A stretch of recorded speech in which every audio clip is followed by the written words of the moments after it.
This holiday, wrap affection with a gift that everyone loves, gift cards. Giftcards.com makes it easy to make the thought and the gift count with over 350 brands to choose from. Gift from top brands like Sephora, Nordstrom, DoorDash, and more. New this year is the Giftcards.com gift card, which gives your giftee access to choose from almost anything at Giftcards.com with no purchase fees, no expiration, and instant delivery. It's the gift of so many possibilities. Visit giftcards.com today. See giftcards.com for terms and conditions. This podcast is sponsored by Talkspace. You know when you're really stressed or not feeling so great about your life or about yourself? Talking to someone who understands can really help. But who is that person? How do you find them? Where do you even start? Talkspace. Talkspace makes it easy to get the support you need. With Talkspace, you can go online, answer a few questions about your preferences, and be matched with a therapist. And because you'll meet your therapist online, you don't have to take time off work or arrange childcare. You'll meet on your schedule, wherever you feel most at ease. If you're depressed, stressed, struggling with a relationship, or if you want some counseling for you and your partner, or just need a little extra one-on-one support, Talkspace is here for you. Plus, Talkspace works with most major insurers, and most insured members have a $0 copay. No insurance? No problem. Now get $80 off of your first month with promo code SPACE80 when you go to Talkspace.com. Match with a licensed therapist today at Talkspace.com. Save $80 with code SPACE80 at Talkspace.com.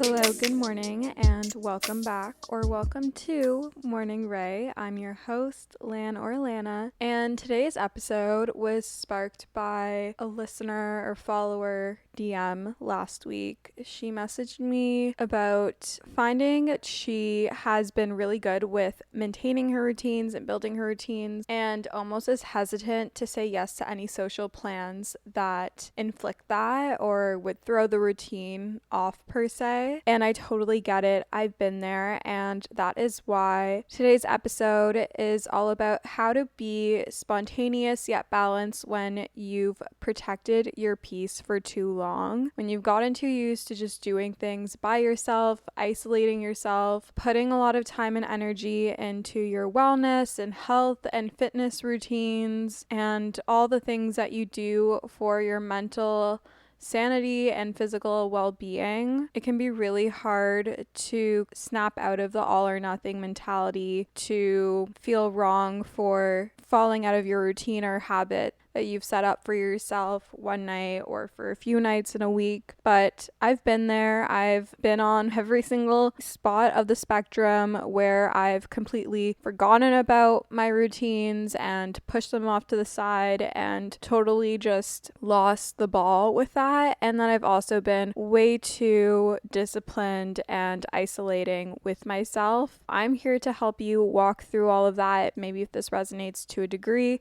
this episode would be helpful for you. We're going to talk about mindsets, why you're hesitant to break the peace, how to transition into a more balanced approach, why balanced spontaneity is healthy, why it might be challenging for you at first, and potentially a few other things, but that's what I just have on my outline in front of me to remember what to talk about and what I wanted to talk to you guys about. But before we get into that, a little current faves. I am back into my electrolyte grind, especially with running and summer around the corner. It's really important that you are staying hydrated, not just with water, but also making sure you're getting all the minerals that your body needs, like sodium, potassium, magnesium. I've really been liking Element. I like Liquid IV. I also like Hydrolyte, especially if I've been in a sauna, if I've been in a heated class, if I've done a really intense workout where I'm sweating a lot, or I've been drinking. It's really important to replenish those electrolytes. So my current stash is Element. I have the raspberry salt.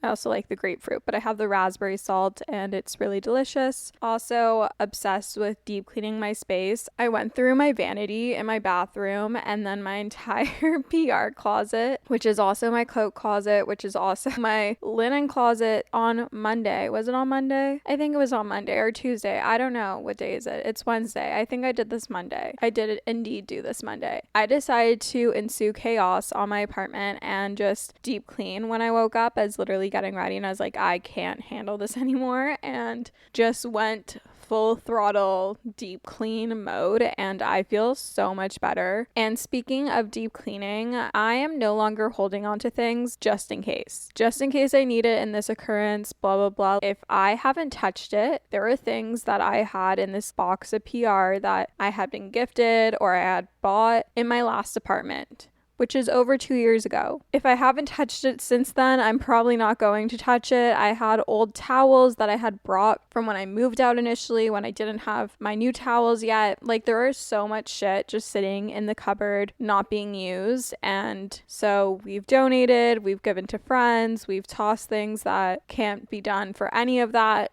And I just feel so much lighter. I think our parents encouraged this mindset of keeping things just in case or just cause, or because it's like a nice thing. When I have realized, like, I don't need this clutter in my space. I don't need 1,000,001 blushes.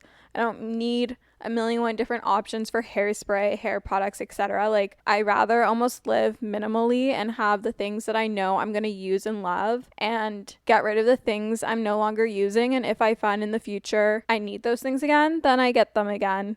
And that's what it will be. But I'm really into this idea of living minimally and having only what I need in my apartment, not having multiples of things. I do this a lot with groceries, and I feel like my parents did the opposite, and that's why I don't do this. But I only buy things once I run out of them, or if I'm like literally about to. I don't like having multiple cartons of milk. I don't like having multiple packets of eggs or cheese or anything. I buy what I need when I need it. And I find that that helps me minimize my food waste and minimize buying multiple things without realizing. I mean, I do have a few handful of spices that I didn't realize I had, and I bought again. I think I have like 2 cumins, 2 garlic powders. You get the gist, it happens. But I really try to just like only buy what I need and keep on hand what I need, and just have become so frugal when it comes to going through my shit and decluttering. I am really excited to go through my pantry and go through all the supplements that I'm no longer taking or using or are just sitting there, and to go through my closet. Ugh, I hate going through the closet, but it feels so good once it's done. But I hate the process because it is such a mess, and I love donating my clothes. I'm not really someone that sells on Depop or Poshmark. I have done like Instagram story sales or like from an Instagram clothing account before, but I really just want the clothes gone as soon as I've cleared them out. So I need to do that. That's probably going to be tomorrow or Friday's project, because my friend said she'll take it to the donation bin for me. But anyways, let's get into what you tuned in for, the bulk of the episode: how to be spontaneous yet balanced when you have protected your peace for too long. I think, just speaking from my own personal experiences and what my mindset was, and the different mind traps that I had to work through in overcoming this isolative, over-disciplined self, is that you need to let go of the all or nothing mindset. Too rigid of routines that don't actually let you live and isolate you, while also having no routine, boundaries, or limitations at all, are both equally as unhealthy. Whether you're on the end of the spectrum where your routines are very rigid and you don't fall askew out of them, or you're on the opposite side where you literally have no routines, no boundaries, no limitations, no expectations for yourself, no habits, etc. Both ends of the spectrum are really unhealthy. You need to find what your own middle ground is, and that's not always going to be the same, and you need to be okay with that. Not every day, not every week, not every month, not every year is going to look the same for you, especially in your 20s, especially in your teens. Life is going to continue to change, and you're going to continue to change, and you need to allow that to happen. The whole point we put routines into place is to allow us to be able to show up as our highest, best self, no matter what our life looks like. It is that grounding moment, but they are not beneficial to you if they don't let you live, if they don't let you say yes to things, if you're not agile and flexible with them. Just because you're quote unquote thrown off of your routine one night or morning doesn't mean that the world is going to end, or that all your progress is lost, all the hard work and progress that you have built in creating these routines and in being consistent with them. It's not going to be lost. You're not lame, or you didn't fail or mess anything up by having to shift your routine a bit or not being being able to do all the different steps of your morning routine or your night routine or going to bed a bit later. Nothing bad is going to happen to you as long as you are mostly consistent on the other nights. Like, you are allowed to shift your routines around based on the circumstances and outcomes of what's going on in your life and in your day to day. Again, routines are there to help set us up for success, not hold us back from it. So if you find you are saying no to things because you're thinking, oh, then I can't do my night routine, or I'm going to have to rush through my morning routine, then I think you need to think again how you're reacting to the invitation to a brunch or a night out with your friends or a business meeting or a business dinner, whatever it is. Rethink and question your reaction. Being able to have a mindset that you can be adaptable and agile is super important. COVID really taught me this, and I'm really sure that I'm not alone with this. You need to be able to pivot and still function even if the circumstances weren't predictable to you. Life isn't predictable and it can change at any given moment. Sometimes we're invited to plans on a whim, sometimes we're asked to drinks after work or to join for dinner or to go to a run, whatever it is. You need to be able to be flexible with your schedule, because I really do think the greatest things in life are the things that are unexpected, that are unpredictable. You can't plan for life. You can have a plan, but life is going to laugh at you in the face because you're not going to go exactly to plan. Things are going to happen, things are going to change. External circumstances and factors are going to impact this plan, and you need to be able to still function and move the needle forward. And like I said, you need to really focus on having the mindset of finding what your own balance is in this current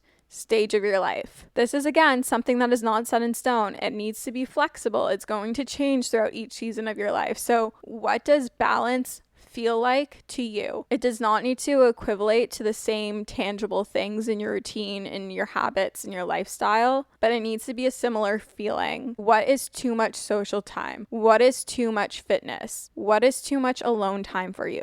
What is the perfect balance of these things so that you can live your life to its fullest? And be honest with yourself. Pause this, grab your journal, open up the notes app in your phone, and really ask yourself, how can I find balance in my social life, in work, in school, if you're in school, in family, in me time, and in my health? How can I find balance in all these things? Because you can. What does too much feel like in each category, and what does too little feel like in each category? And that will help you determine what your sweet spot is from a theoretical standpoint. And then you can go out and practice that in your day-to-day with your choices and interactions with other people, and what you choose to say yes to and what you choose to say no to, because you have every power over what your life looks and feels like. You are not your circumstances. I want to remind you of that. Slightly off topic, but you are not your circumstances. You can change them. You can rewrite your story. You can reframe your mindset.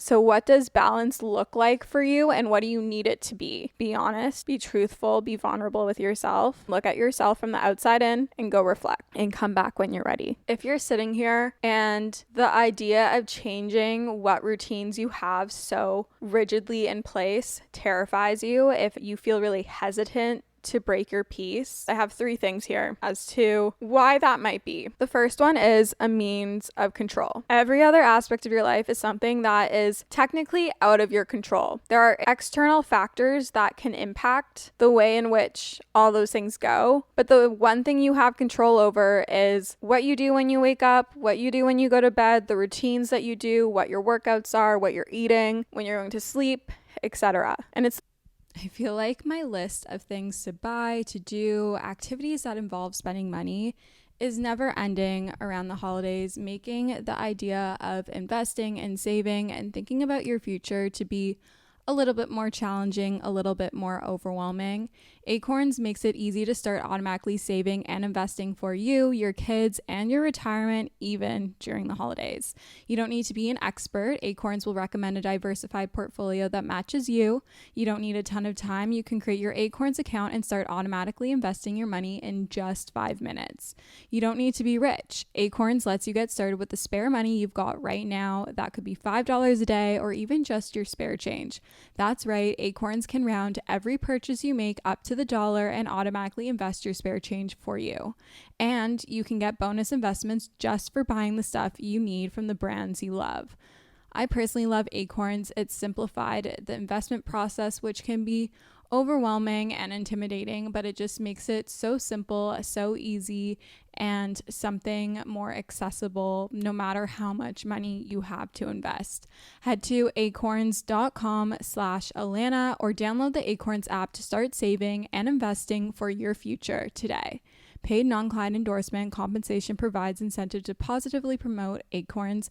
Investing involves risk. Acorns Advisors LLC, an SEC registered investment advisor. View important disclosures at acorns.com/Alana. I'm super excited about today's sponsor. They've sponsored the podcast before, and this is a topic I'm super passionate about. I fear that us as girls struggle with PMS far more than we should, and we really shouldn't. I truly get the worst PMS symptoms. My boobs are sensitive, my face breaks out, my sugar controllings are out of whack. I feel like I'm just a bottomless pit. My mood is not the vibe, and Estro Control has been super helpful in helping manage those PMS symptoms and making that time of the month a lot more enjoyable. Estro Control is a formula developed by Happy Mammoth, a supplement company dedicated to making women's lives easier. Say no more. Estro Control contains science-backed herbal extracts that help support hormonal health, especially if you are someone like myself who struggles with PMS. It was created to help women feel like themselves all month long and to not struggle with the feelings PMS can cause.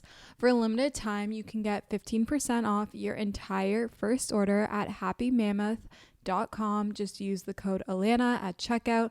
That's happymammoth.com and use the code Alana for 15% off today. One thing that makes you feel like you have some control over your life. When you don't get to do this routine exactly how you built it day after day, you feel like you're losing a means of control. And trust me, I've been there. I've experienced it. It's a scary feeling. It feels all-consuming. If anything tries to impact this routine, you feel threatened. You also may feel fearful of falling into old habits and mindsets. You might have built this routine as a way to transform yourself in numerous ways, and doing so has allowed you to transform into this new version of yourself, which is great and it's awesome and you should be so proud of yourself. But you fear that in breaking routine by saying yes to social plans and opportunities, you will revert back to old ways, lose progress, etc. I want you to remind yourself, and I'm here to remind you, that is not the case. It is not possible. You will not instantaneously revert back to your old self just because you don't do your routine exactly as you practiced it to be on one day or 2 days in a given week. Or maybe even a little bit more. You have done it for long enough. Your consistency is there. Your work is there. You are no longer the person you once were. And you're not just going to swing back into old ways of acting, behaving, thinking, and taking care of yourself, or the lack of your ability to take care of yourself. It doesn't work like that. Your progress, your hard work, the new neural pathways that you have built are not going to just disappear overnight, or because you say yes to an opportunity or social plan that kind of throws you off of your routine a little bit. This kind of transcends from the all or nothing mindset. And then the last reason why you might be hesitant to break the peace is a means of isolation. You have grown so comfortable in isolating yourself and spending a lot of time with yourself, in being alone and having your routine and your things the way that you want them to be and in the way you want them to be. You have removed any potential run-ins with triggers by being overly disciplined and too rigid and isolating yourself. You have become too comfortable with your own company, or the company that usually interacts with this routine. So say the Pilates instructor that you always see, or the people at the gym that you always run into, or maybe the people part of the club you're a part of, or whatever it is. While it is great to be able to spend time alone, and I've preached its importance in the past, and I still believe that it is super important. But like what I've said, too much of anything isn't good. It is not healthy to be on the extreme end of anything in any which direction. Everything in moderation. including time alone with yourself. Social interaction is so important. We crave it as human beings. We crave that community connection, that family, that love, that belonging. And by you isolating yourself, you are doing yourself a disservice. If you feel like you have resonated with anything I have mentioned in terms of your mindset, in terms of why you might be hesitant to break the peace, and feeling like you've protected your peace for too long, here are ways to transition into a more balanced approach. And these are things that I did over the past few years, so I can validate that they are successful and reasonable ways and healthy ways to transition from protecting your peace a little too hard to being a balanced, spontaneous person this summer and in your life. The first thing is to say yes to things you know will be good for you despite being scared. The more you say yes, the more you will realize it isn't so bad and that the world isn't going to end, that your progress isn't going to be lost, and that you're still able to do your routines as consistently as possible. And that may look different than what it did previously. I call this one exposure therapy. The more you do it, the easier it becomes. Challenge yourself to make plans that quote unquote interfere with your routine 1 to 2 times a week, and encourage yourself not to make it such a big deal that your routine is shifting. Don't let it get you anxious. Don't let it make you stressed. Don't let it make you feel overwhelmed. It is what it is. It's good for you. And this could be something like doing your morning workout with a friend at a slightly different time, or saying yes to a dinner plan, or going for drinks with your colleagues after work, or going out on the weekend or something, or saying yes to a trip to a cottage or cabin this summer. Challenge yourself to make plans that interfere. Let go of this idea of perfectionism around your routine. It doesn't need to be perfect. I've mentioned this before, but you have your non-negotiables of your routine. These are the few things that you can't live without that really ground you in the morning. And the rest are more so things that are nice to have. They're extras, they're bonuses, they're fun things that we add to our routine. Really learn what your non-negotiables are if you haven't already, and practice playing around with your routine, doing less or more of it, and just being okay with it, not letting it ruin your day, ruin your mood. You should still feel grounded and still be able to live your life. If you not doing your routine prohibits you from being able to live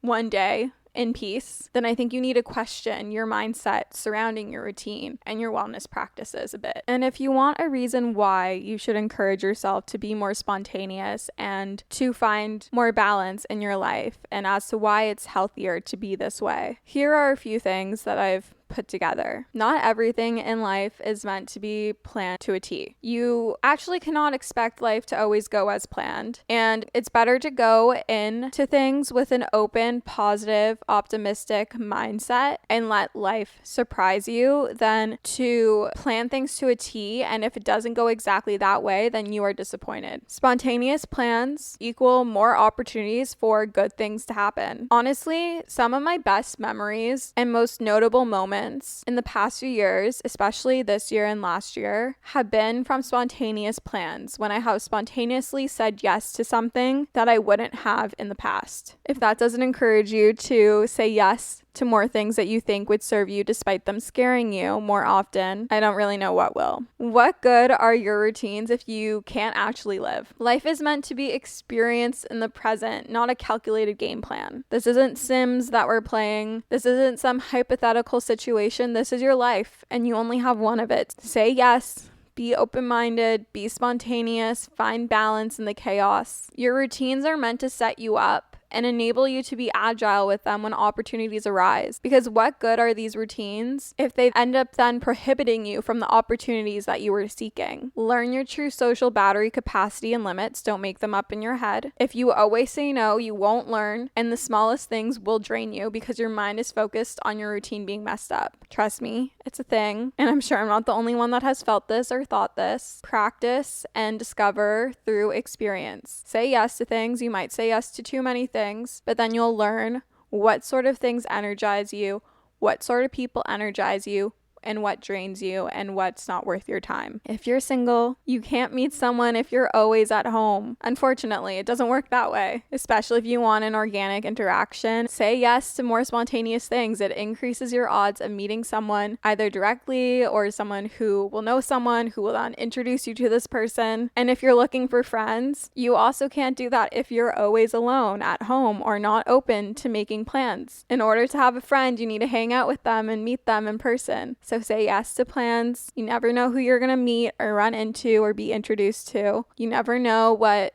experience will bond you with a person, so say yes to more. I think also going out and being spontaneous and saying yes to things that maybe make you a little uncomfortable, but they're going to be good for you, it makes you more confident in yourself, or at least that's what it did for me. I would always say when I was younger, I was very shy, I was very easily intimidated by other people. The thought of going up to someone or being by myself at a social event was really nerve-wracking. And yes, sometimes I still do feel that way, but by challenging myself and putting myself in these situations where I'm forced to step into this new character and persona of myself that's more confident and socially confident, I've also learned more about myself. And you can also be able to put all your habits and routines into play instead of just reading this theory. I'm sure some of you read a lot of self-help books or listen to podcasts about these things, but what good is learning if you're not actually applying it in life? You have your theory and you have your application, and I think the application is where you actually learn through experience. So I encourage you to take what you learned from your routines, from your self-care rituals, and apply it in real life in real time, and you might just surprise yourself. I'm not saying that it's going to be smooth gliding, super easy, or smooth sailing, whatever you want to call it. It might be challenging at first. You might feel really good. You might go back a few steps. It's not a linear process. And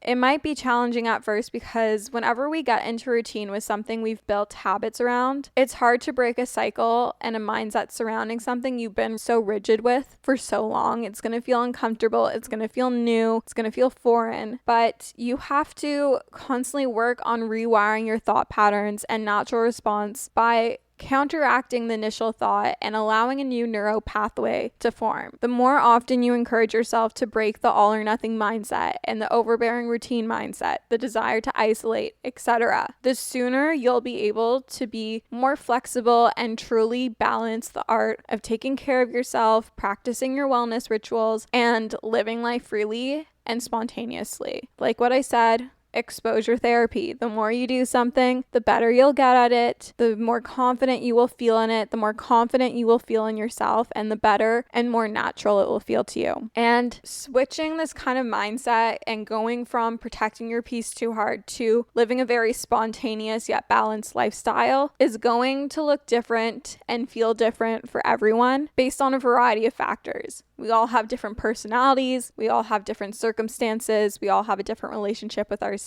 We all have a different level of mental toughness, a want or desire to change. Like, we are all different individuals and we are all so unique ourselves, which is a beautiful thing. And there's no one way to go about this. There's a million and one different ways, and it's going to look and feel different for everyone, but it is possible. And I think it is healthy for everyone. I hope you enjoyed this episode. I hope that this was helpful for anyone who maybe is struggling with this or is currently navigating this or maybe has a friend or sibling. If you guys liked this episode, I would love if you could leave a rating or review on Apple Podcasts or Spotify. I love reading your reviews and I love how it can help support the pod. I also love seeing you guys share that you're listening to Morning Ray on stories. I love you guys so much and we'll chat soon. Bye guys.